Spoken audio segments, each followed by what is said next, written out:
15 दिन में इसके लक्षण पता चलते हैं। ये अमीबा ब्रेन में पहुंच रहा है। सर पहुंच कैसे रहा, इससे बचाव क्या है, मैं 5 मिनट के अंदर सारी बातें आपको बताऊंगा।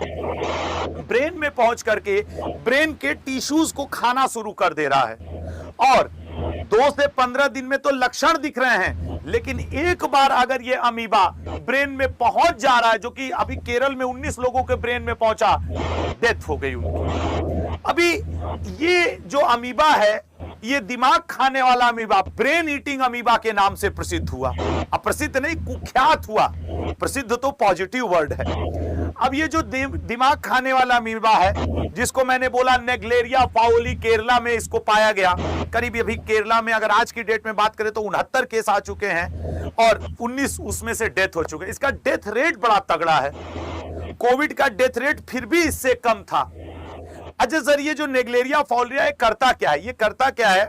सबसे पहले ये मिलता कहां है सर, ये इंसानों में फैल कैसे रहा है? क्या ये छुआछूत है? नहीं है छुआछूत। क्या जिसको ब्रेन ईटिंग इस डिजीज से पीड़ित हो जाएगा उसके साथ रहने से हो जाएगा? नहीं होगा।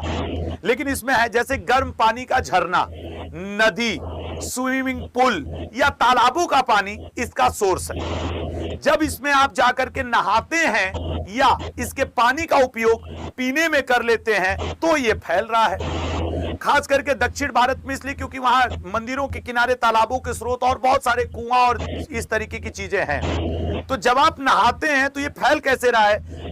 नाक के माध्यम से, जो आपका साइनस द्वारा, नाक में साइनस के माध्यम से पहुंच जा रहा है ब्रेन तक, और ब्रेन में पहुंचने के बाद वहां के टिश्यूज को खाना शुरू कर रहा है।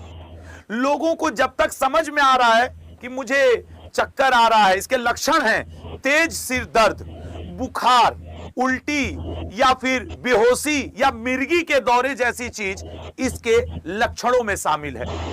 और जब तक लोगों को यह समझ में आ रहा है कि हमारे ब्रेन को किसी अमीबा ने, ब्रेन ईटिंग अमीबा ने प्रभावित किया है, मुझे डॉक्टर को दिखाना चाहिए, तब तक 5 से 7 दिनों में अगर सही समय पर इलाज नहीं मिल रहा है तो डेथ हो जा रही है। और ऐसे स्थिति में जैसे ये ताला